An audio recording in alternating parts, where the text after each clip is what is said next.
Olá, seja bem-vindo a mais um Bahia da Gente.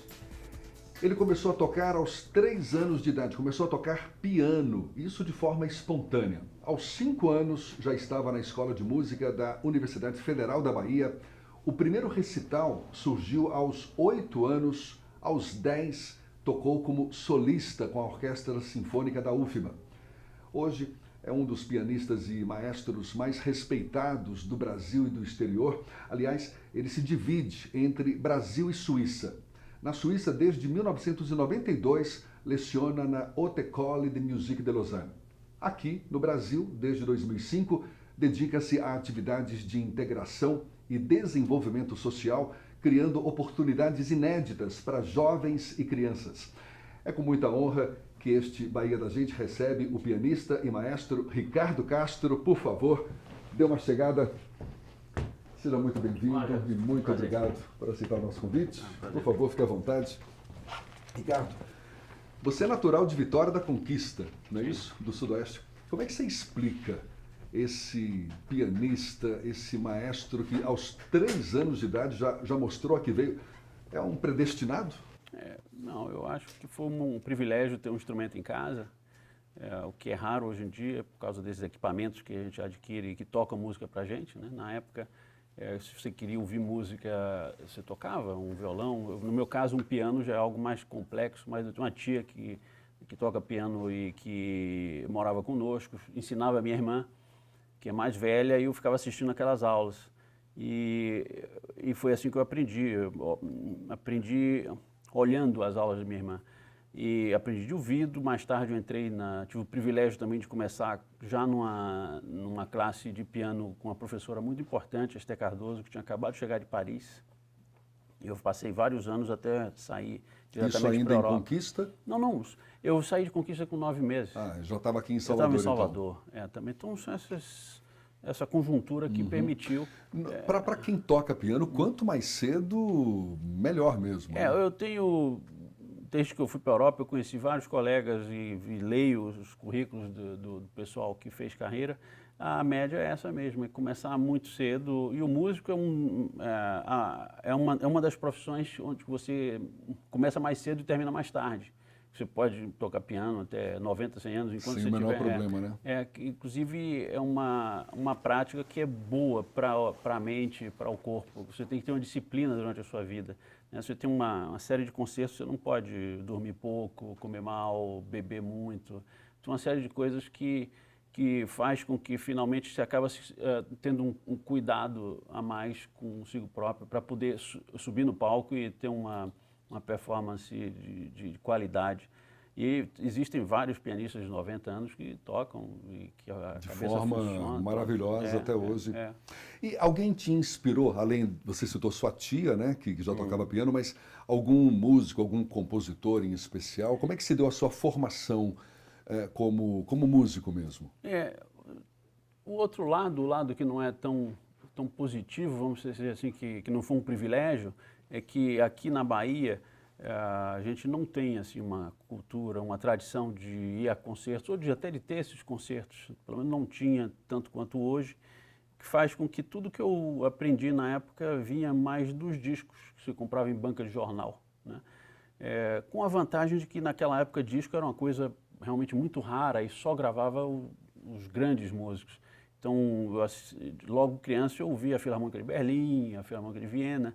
Hoje em dia tem disco de tudo quanto é tipo de orquestra, então talvez o filtro não fosse possível e talvez eu não tivesse tido acesso a uma coisa tão boa, dessa qualidade. Mas é verdade que faltou aquela relação com um músico local, por exemplo, né? Com o palco ali, com a presença. O que não significa que não existissem, né?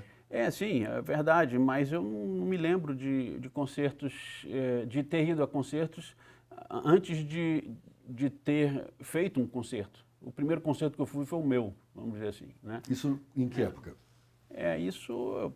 Esse recital de 8 anos eu lembro dele, mas antes, com 4 anos de idade, eu lembro de ter tocado no programa da tia Arilda. Tia Arilma, não é isso? Isso. Eu me lembro desse programa, era um programa de calouros, eu ganhei o programa de calouros. Eu me lembro dessa cena. Você tinha 4? 4 anos, Tocando piano?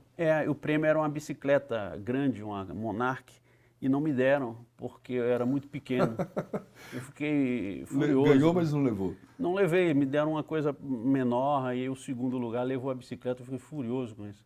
Mas eu me lembro dessa cena de um piano de cauda, tinha o maestro Oswaldo Lacerda, não é Oswaldo Lacerda, é um maestro Lacerda, estou esquecendo o nome dele, é um pianista da cidade muito famoso, que estava na banca, no júri, né? Eu lembro desse personagem também, mas são poucas memórias de criança e até de adolescente mesmo. Quando eu era adolescente eu já comecei, estava frequentando a escola de música e era ali na reitoria, a minha memória de concertos era ali na reitoria, mas é muito pouco. Hoje você se define mais como um pianista de uma tendência mais erudita ou popular? Porque você tem esses dois lados, né? Inclusive atua hoje à frente do Neo Gibá.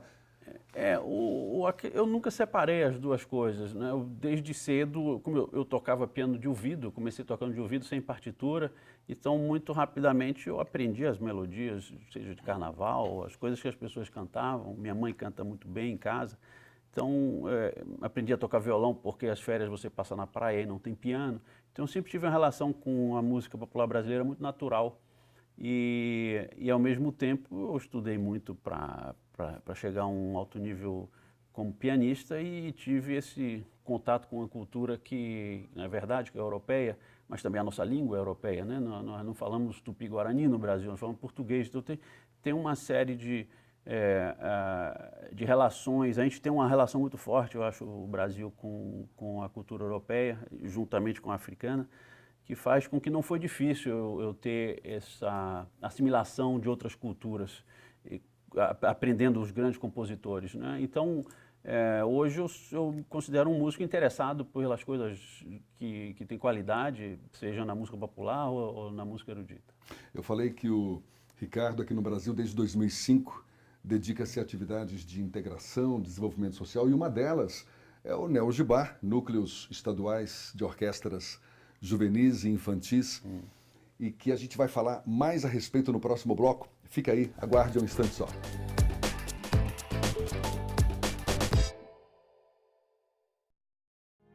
Fraqueza, dor de cabeça, náuseas e vômitos, olhos amarelos e dores no corpo.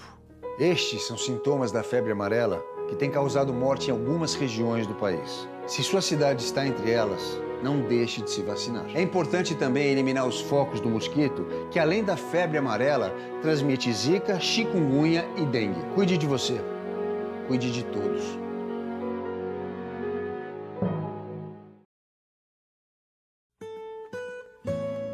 Imagine um lugar onde tempo, trabalho e principalmente amor são doados a quem precisa. Este lugar é o Grupo de Apoio à Criança com Câncer Bahia, onde muitas e muitas pessoas, com seu amor, transformam vidas e pintam todos os dias sorrisos nos rostos destas crianças. Elas precisam muito disso. Elas precisam de você. Doe 1 minuto do seu tempo.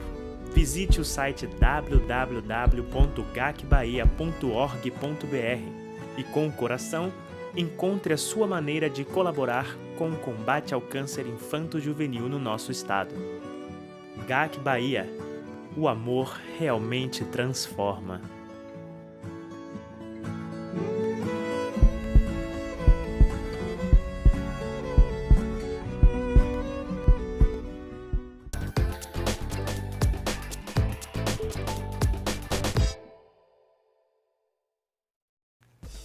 Estamos de volta com o Bahia da Gente, hoje recebendo o pianista e maestro Ricardo Castro. Desde 2005 você à frente de atividades sociais aqui. Agora, foi em 2007 que surgiu o Neo Gibá, não é isso? É isso. Em 2005, um momento na minha vida onde eu decidi me dedicar mais a ajudar outros programas sociais que eu pudesse ajudar. Eu comecei em Conquista, com um programa muito bom que se chama Conquista Criança, um programa da prefeitura,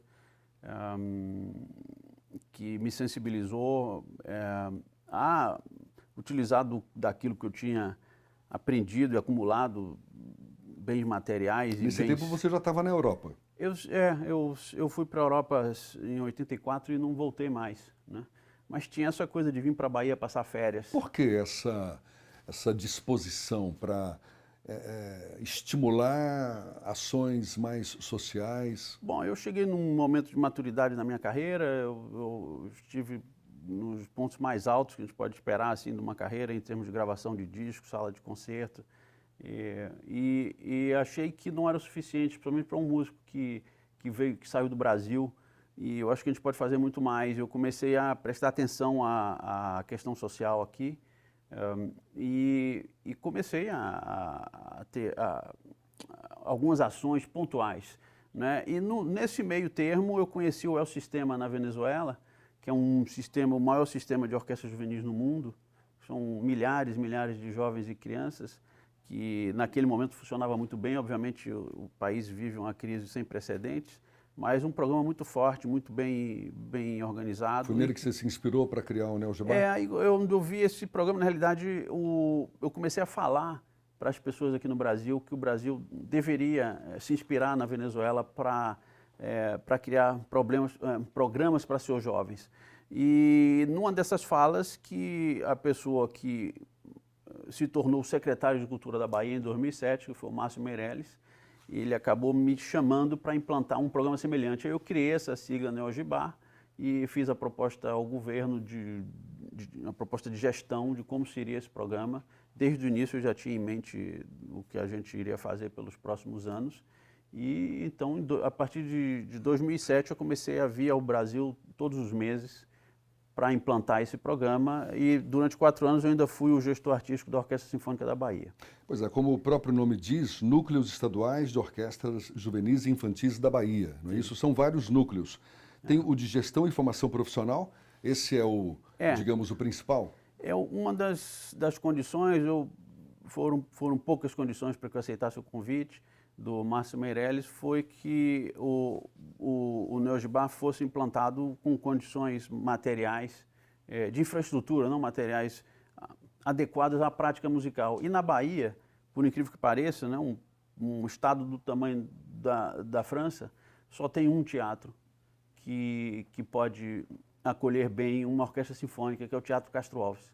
Então, como o Teatro Castro Alves tinha um grande período de ociosidade, porque a Orquestra Sinfônica do Estado, que é do teatro, é sediada lá, só utilizava de manhã, eu fiz a proposta para utilizar na parte da tarde e na parte da noite também, se fosse o caso, e foi aí que nós implantamos o núcleo central, mas nunca foi a nossa sede, né? Até hoje nós estamos ainda em processo de construção da sede. Esse núcleo central, ele se propõe a desenvolver exatamente que tipo de atividade? O núcleo central ele reúne os músicos mais capacitados, é onde a gente forma essa juventude para se multiplicar, para que eles possam mais tarde ir nos outros núcleos que foram criados. Essa formação por meio de seminários? A primeira atividade, a atividade principal do músico é tocar.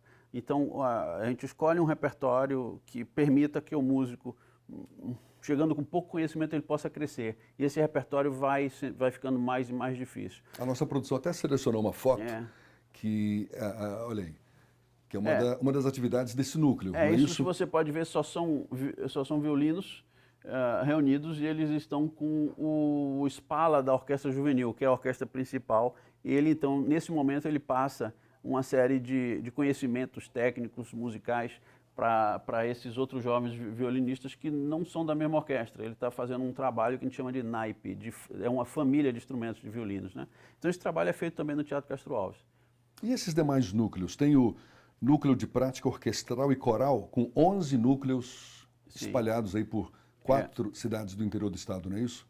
O Neo Gibá tem implantado, sempre que a gente encontra as condições de sustentabilidade financeira e de infraestrutura adequadas, a gente implanta um núcleo, né? Isso desde 2007.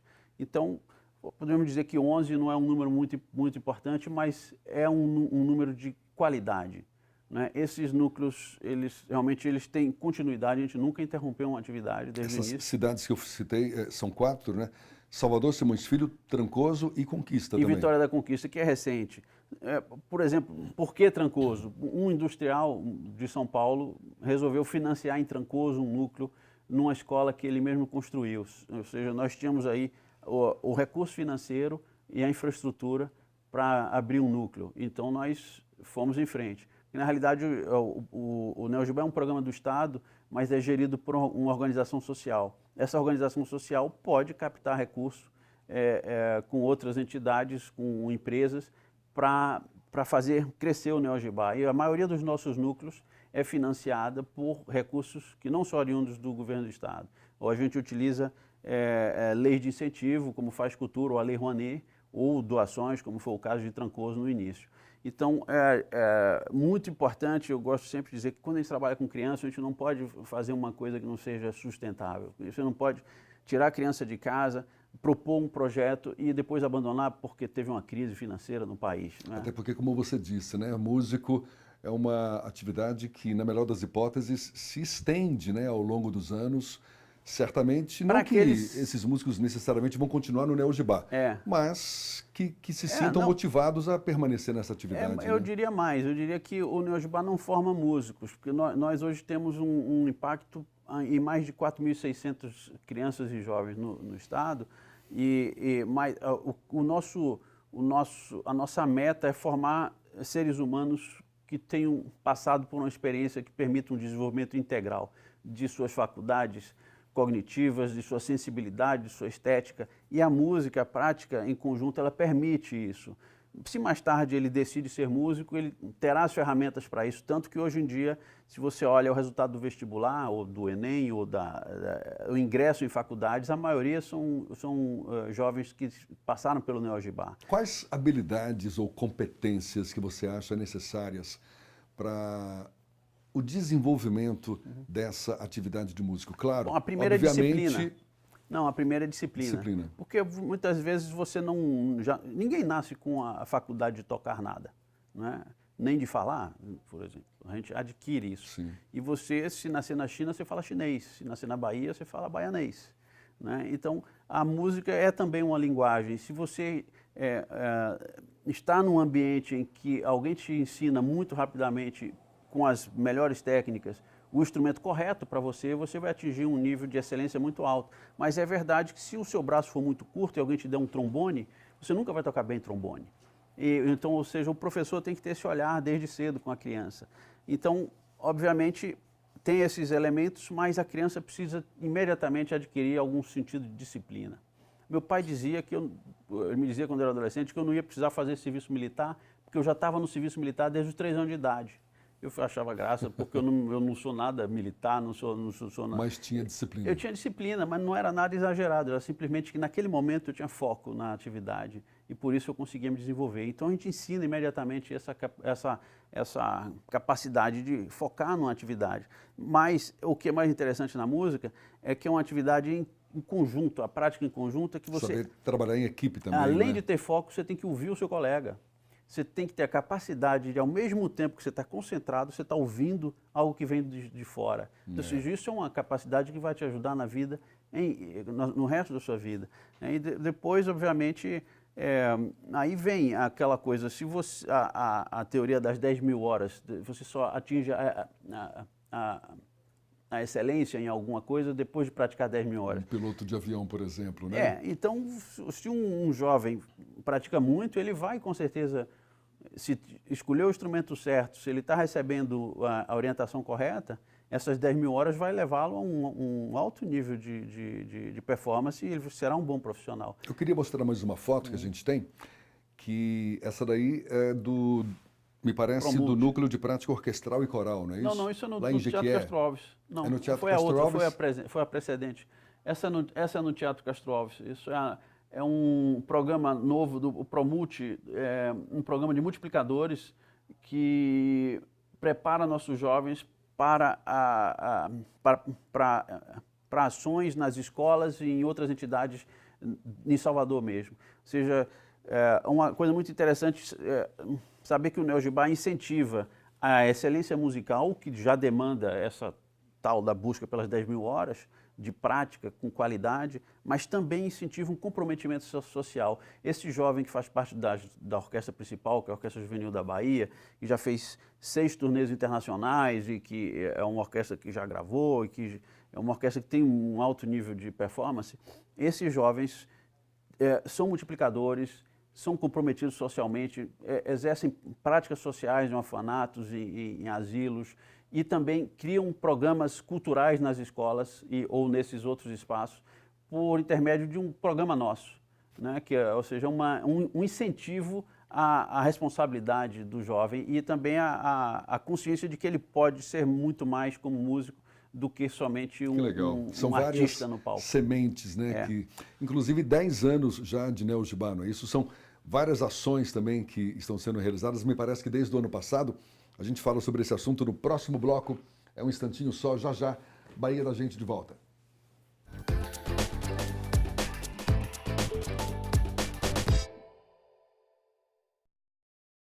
Dor de cabeça, febre alta, manchas vermelhas na pele, dores intensas nos músculos e articulações. Eu sou o Luciano Zafir. E todo mundo sabe que na vida real a chikungunya é muito pior do que qualquer representação pode mostrar. Ela pode durar meses e levar à morte. Os males são causados pelo mesmo mosquito que transmite a zika, a febre amarela e a dengue. Elimine os focos da sua casa. Cuide de você. Cuide de todos. Família, trabalho, filhos, marido.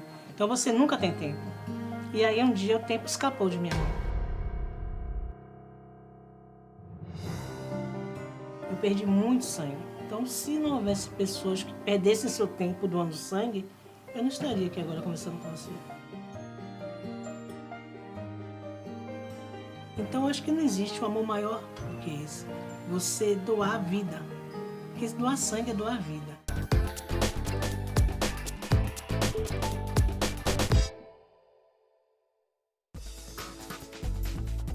Estamos de volta com o Bahia da Gente, hoje recebendo o pianista e maestro Ricardo Castro, esse pianista tão importante para o Brasil e também para o exterior. Aqui no Brasil, a gente estava falando do Neo Gibá, que está comemorando 10 anos agora em 2017.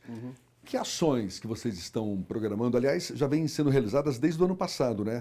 Sim, mas tem muitas ações ainda previstas para esse ano, para comemorar? Começou, porque, bom, nosso aniversário é em outubro, e logo em seguida ao concerto de 9 anos, no ano passado a gente iniciou as ações no interior, que são as cameratas pedagógicas, as caravanas pedagógicas. Aliás, a gente acha que tem até uma foto das caravanas. Sobre as caravanas. Não, isso daí foi um concerto no TCA? Isso aí é um dos concertos... Aliás, com a Ivete Sangalo, né? Com a Ivete Sangalo. Foi um concerto de arrecadação de fundos para o Martagão Gesteira. Foi a segunda apresentação com o Ivete. A gente fez uma na Concha, não no estádio, na Fonte Nova. E essa aí foi no teatro. No Teatro Ou seja, uma Castro ação Alves. que o Neo Gibá sempre participa. Sempre a gente é convidado para levantar fundos para outras organizações. Em benefício do Hospital Martagão Gesteira, esse concerto. Esse concerto.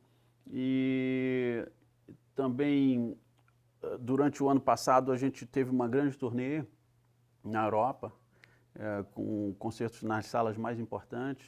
Tem algumas fotos aí, vou pedir para a nossa produção.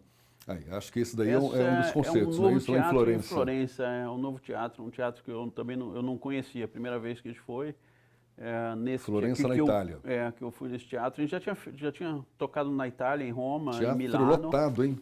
Nos nossos concertos sempre lotados na Europa, sempre. Né? Esses últimos 5 anos que a gente viajou, os concertos sempre lotados. Ou seja, o Neo Gibá como um todo, hoje tem uma reputação internacional. Nós somos sempre convidados para turnês internacionais, tem alguns convites para frente. Dependemos sempre da conjuntura econômica, obviamente. Que repertório normalmente vocês executam? A gente leva de tudo, muito de música brasileira, mas música tradicional também, ou seja, eles não chamam a uma orquestra baiana para ouvir música baiana. Eles querem ouvir também os compositores europeus tocados por nós, da nossa forma. Isso é muito gratificante, saber que eles respeitam essa juventude nossa, agora a nossa capacidade, né, que de representar a cultura deles lá. Não valeria a pena fazer um concerto só de músicas brasileiras, não? Com esse propósito mesmo de mostrar... Sempre tem música brasileira, inclusive durante a turnê existem algumas apresentações, quando a gente participa de um festival, a gente toca várias vezes, uma das apresentações é só de música latino-americana ou brasileira, que a orquestra aí obviamente é imbatível, né? A gente tem uma facilidade incrível, esses baianos, de pegar esse repertório e levar para uma orquestra sinfônica. Mas é bom saber que o que eles querem ouvir é música de qualidade, bem tocada, tocada com a alma, e isso esses meninos sabem fazer. Então essas turnês têm tido um retorno muito importante para a imagem da Bahia, do Brasil, né? Uma imagem positiva, né? Que hoje é difícil a gente veicular essa imagem, né? Então a nossa orquestra é uma das instituições que veicula uma imagem muito boa do nosso país. Você fala que eu me orgulho. Essas excursões já ocorrem mais ou menos há uns 5 anos? Até mais. A primeira turnê internacional foi em 2010. Né? Nós tocamos em Londres, em Portugal, depois já fomos para a Alemanha, a França. Nessa turnê a gente fez o primeiro concerto em Paris, a Suíça já convidou várias vezes. Então, ou seja, a orquestra fez uma turnê de 11 concertos nos Estados Unidos, por exemplo, né? É uma orquestra... O programa Neo Gibá hoje é realmente conhecido mundialmente pelo resultado dessas turnês. Tem alguma viagem já agendada para esse ano? Os convites estão aí, mas a gente fica sempre com prudência por causa da conjuntura econômica. Obviamente, essas turnês não são financiadas pelo Neo Gibá. Nós recebemos um convite para ir, mas tem sempre a questão da viagem até o primeiro aeroporto de chegada, que sempre é a cargo da instituição. Sempre, quando a OSESP viaja, é o mesmo caso. Qualquer orquestra brasileira que vai fazer uma turnê no exterior tem que pagar a sua passagem para chegar na primeira cidade. A partir de lá tudo é por conta dos promotores. Nós conseguimos 2 turnês com as passagens integralmente pagas pelos promotores europeus, o que é inédito no Brasil. Nenhuma outra orquestra conseguiu isso. Mas é difícil a gente garantir isso para o ano que vem, na conjuntura econômica, que não é boa em lugar nenhum. Ela não é boa no Brasil, mas ela também não é boa no resto do mundo. Mas temos bons projetos, inclusive para fazer uma turnê na América Latina, que é importante a nossa juventude conhecer e ser conhecida também pelos nossos vizinhos, nossos países vizinhos. E que ainda não foi feita? Ainda não foi feita. Então é um projeto para o futuro. Futuro próximo, a gente volta para a Europa.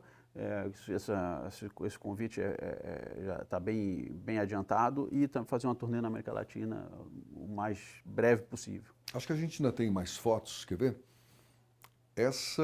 É uma caravana pedagógica. Caravana pedagógica pelo interior do estado. Uma integrante da Orquestra Juvenil, que hoje é professora no Neo Gibá, instrutora no Neo Gibá, que chega numa cidade do interior e ensina tudo que ela aprendeu nesses anos, nessas turnês.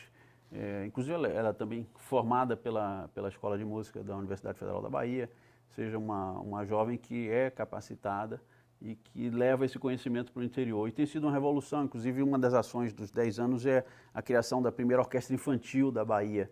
E a gente está nesse momento fazendo uma seleção de crianças até 15 anos para virem fazer uma apresentação em Salvador em outubro, fazendo parte dessa orquestra infantil. E essas ações, essas caravanas pedagógicas já são ações que plantam a semente do conhecimento, das capacidades nessas crianças e jovens para que eles possam mais tarde vir a Salvador se apresentar. Como é que é a rotatividade, Ricardo, dessas crianças, desses jovens? Existe assim uma rotatividade definida ou tem aqueles que permanecem indefinidamente nas orquestras? Indefinidamente não existe, porque nós não somos, não é um funcionário público, vamos dizer assim, né? Mas o Neo Gibá, ele promove a capacitação profissional para aqueles que querem ficar no programa como multiplicadores. Ou seja, esses sim podem ficar enquanto for possível, são contratados pelo programa para ensinar, inclusive para consertar instrumentos. Nós criamos o primeiro ateliê escola de luteria da Bahia, luteria arte de reparo de instrumento musical. Então, tem uma série de outras atividades técnicas no programa também que permitem que esses jovens continuem conosco quando eles passam 29 anos. Mas antes disso, porque 29 anos é a idade limite para ser bolsista no Neo Gibá, mas muitos antes dos 29 anos já são contratados. E outros partem para estudar no exterior ou entram em orquestras profissionais. Isso é uma rotatividade natural, né? E a gente fica muito feliz de ver um jovem podendo se realizar profissionalmente por ter passado pelo programa. Maravilha, parabéns pela iniciativa, parabéns pelo talento, pela oportunidade, na verdade, que esse Neo Gibai, que acho que a tua experiência oferece para tanta gente aqui na Bahia e no exterior. E muito obrigado por esse bate-papo. Obrigado, Jeff. A gente está chegando ao final. Bahia da Gente hoje com o pianista e maestro Ricardo Castro.